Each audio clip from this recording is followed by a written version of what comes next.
G'day my friends, Marty here from Marty's Garden. I've got something really important in here, so hang on, make sure you find out what's inside this.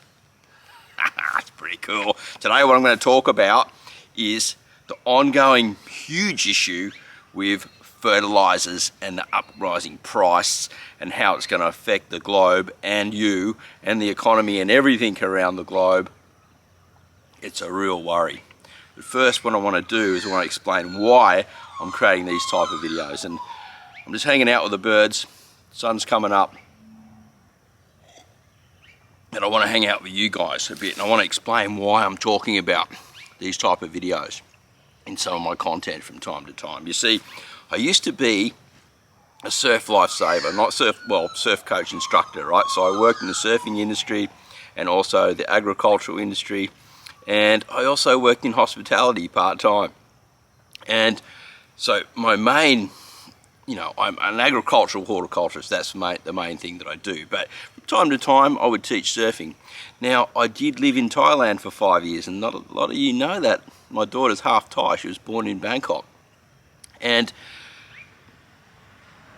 it was interesting times. I'm a tsunami survivor, and I ran a surf school there for 5 years. Well, I lived there for 5 years, and I ran a surf school for about 3.5 years. Now, I was right on the beach in Phuket, and Carter Beach was the name of the beach, and we used to get surf there about 6 months of the year, and the rest of the time it's like dead flat.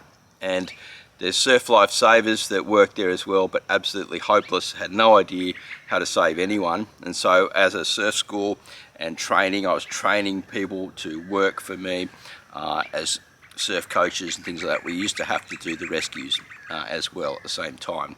And continually, 3 or 4 times a week, I was rescuing people. Sometimes nearly every day, sometimes multiple rescues in one day.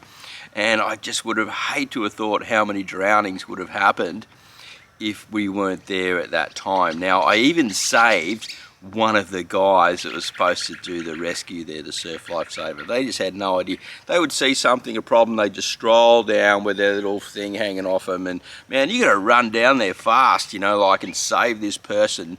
You've got critical time. And most of the tourists there, they didn't know how to swim.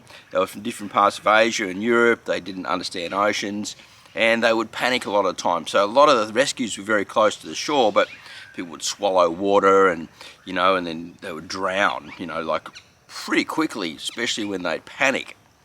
So, oh man, performing so many rescues. And it was really, really bizarre, to tell you the truth. And then one day there was this rescue, right? And I didn't see it, and I saw some people, they were pulling this guy out by his feet, underneath his shoulders, dragging him out off the beach. Next minute there was a big loop of people around this guy. And I said to one of the locals, what's going on? They said, the surf lifesavers pulled him out down the beach. Looks like, possible drowning. I said, is he okay? Is he breathing? They said, yeah, he's alive. And I said, okay, well, I'm not going to bother going down there this time. I'm going to leave it up to these guys. I've really had a gutful. I'm tired of doing all these rescues all the time. Anyway, what I found out was, when I asked later on, this dude, he died. He actually died. And they killed him. They turned him upside down. The guy was breathing, right? They turned him upside down on his head and hanged him by his feet, and to try and clear the water out. This is what they think they're going to do. And when you do that, you drown people, right? Because your water's possibly full of lungs, and you refill the lungs back up with water, and you don't get oxygen. And you're supposed to roll them on their side and pull them over, turn your head at an angle, clear the airway, and let the water come out.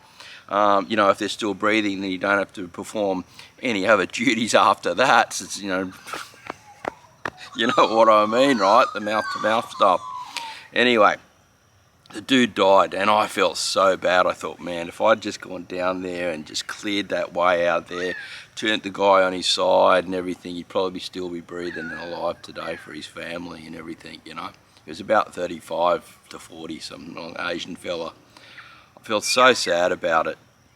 And so this got me thinking about these type of videos, because I wasn't going to make these. I said a few videos back I wasn't going to do it. I've changed my mind. because of that scenario. That if I can help people get an understanding and help people move forward in these current times of crazy globalisation just unfolding and impacting all around us, and the war and everything, then yeah. And fertilizers is one of the ones that I want to talk about today while I share my cup of tea with you. And I'll open this folder up, it's a government folder, in a little bit, let you know what's in there. But what do I believe is the solution? Well, first, the problem is fertilizers are just skyrocketing in price because we need fossil fuels to make them, right? And these fuels that are coming out are around war-torn places, we don't have enough of them. So when you've got supply and demand problems with natural gas, obviously it pushes the price right up, right? Because we don't have enough to supply it. So I think you understand supply and demand, so I want to get into that too much. But because we've got lack of supply, high demand, it's pushing these fertilizers up. And then also all these fertilizers have got to be moved around the place, and it's got to be processed and everything like that, which takes energy. And then also to move them around and deliver them and everything also takes more fossil fuels such as diesel. So skyrocketing prices of fertilizer means that the farmers have then got to put the prices on top of the food they're producing if they're going to actually farm at all, because a lot of them are shutting down the farms because it's just too costly to run them and the margins are too low. But I don't want to get into that when we're talking about is the fertilizer. So everything's going with all these escalating problems, right? And so what I believe, my prediction is that farming will become more centralized and more localized in some areas. You know, I know I can't everywhere in the city. You're still going to have to import everything in, you know, and drive it in trucks and things like that. But, you know, like in parts of Sydney, there used to be around the outsides of Sydney, there was all these market gardens, right? And the market gardens would supply little local areas around and you know, like marketplaces and things like that, and shops and restaurants and people's food and food boxes and all that type of stuff. So I'm hoping and I'm praying that it'll sort of head in that direction. But again, we still need fertilizer. Now, what's happened is that these big chemical companies with huge, massive budgets that own all these, have owned all this money, right, have changed the way the world farms and thinks. Even the backyard gardener, the way the backyard gardener thinks is different to when my pop was doing it. Yeah, it's just crazy. See, my pop, my grandfather, or pop I like to call him, he was taught by his family how to grow food. Now my pop, actually, I don't know this because I believe he was stolen generation. There's no information coming back about him at all in my side of the family. But obviously he learnt somewhere because he was a great gardener and an organic gardener. He kept chickens and did everything on site. And, you know, I think about my pop and think, you know, like he learned all this amazing stuff and all this information's been passed off because we continually just think about NPK, right? We think about those fertilizers that make things grow. And we forget about, we've forgotten about how to take care of soils and how to actually like recycle and use everything on site and around us to create healthy soils and a healthy environment. And one way we can do that, well, two ways we can do that is composting and worm farming, right? Now worm farming, I believe, is going to play a huge, massive ultra role in the future because it can be done in scale. Now, one of the issues with composting is also in large scale, we need a lot of machinery to turn all this stuff over and everything. But the inputs can come in locally, such as tree arborists, you know, farmers, people actually maybe even growing certain crops that can be actually harvested, baled, things like that, like sugarcane, cane and different grasses. So worm farming and composting is going to be, it's going to go up in the scale. and we can use all our inputs around us. Now, what's in this folder here? Well, recently I was mentioned in Parliament about solutions for these exact problems that we're talking about. Now, this is a big thing, right? I wasn't really going to show this. I've shown this in a live show just briefly, because, you know, I want to stay humble and things like that, but I need you to know that I know what I'm talking about. So, I'm Leslie Phillip Williams, member for Port Macquarie Worm Farm Initiative. This was spoken about in public. I nearly fell over when this turned up on my doorstep, right? And the councils have been speaking to me about how they can make these changes coming up in the future, because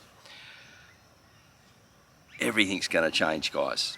They're actually going to change the laws in New South Wales, and they're removing all the green bins and things like that. You are going to have to learn how to deal with your own waste on site, or you're going to have to pay someone to do it.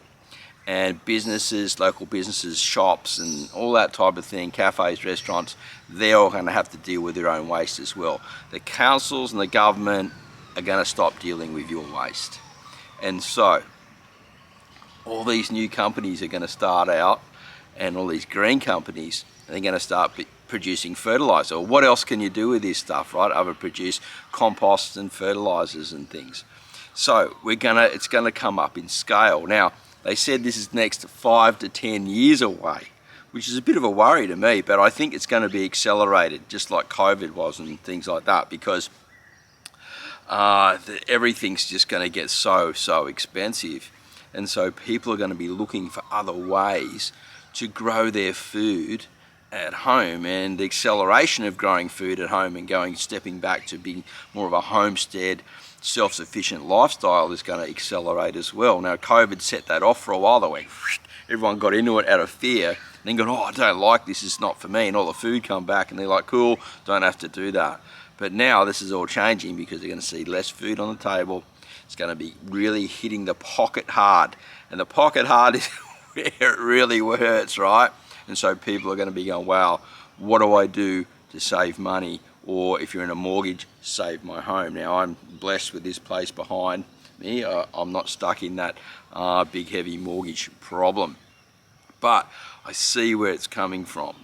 And, you know, fertilizers is driving up the costs, and it's going to make things really difficult, because if farmers can't afford the fertilizers in certain countries, they can't produce food, and they won't be able to get it out. And as I said, diesel is also one of the biggest issues. So worm farming and composting really is going to play a massive role going into the future.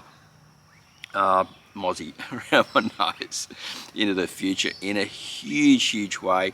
Now, I'm starting to breed up numbers here again. I've got very small numbers, but I'm going to breed up numbers and start getting my compost worm populations into bigger volume, because all I see in the future is a lot of hope there for improving soils around Australia and the globe. All we've done is destroy soils. We continue to destroy soils, and as we do that, we're creating even more problems around our food production. The world is on tipping point, and these things need to be said. So I know these type of videos aren't for everyone, but I want to share my knowledge and what I know and how I can help you to the very best I can to get you thinking about how to prepare growing more food at home, becoming more sustainable, and supporting local, and even considering maybe even starting up your own micro farm. Who knows? This place may turn into another micro farm again if I can get a bit more of a helping hand. But for now, I'm just becoming more self-sufficient on this space and showing you how I'm doing it, and sharing also in videos from time to time like this what's going on around the globe and why I think you should be careful and start preparing. Alright, I'm Marty Ware, Australian agri-horticulturist, and I'll see you at the next video real soon. Let me know your thoughts and feelings about it down below. Love to hear what you think. Have a great day, happy everything, and we'll see you at the next video real soon. Bye for now.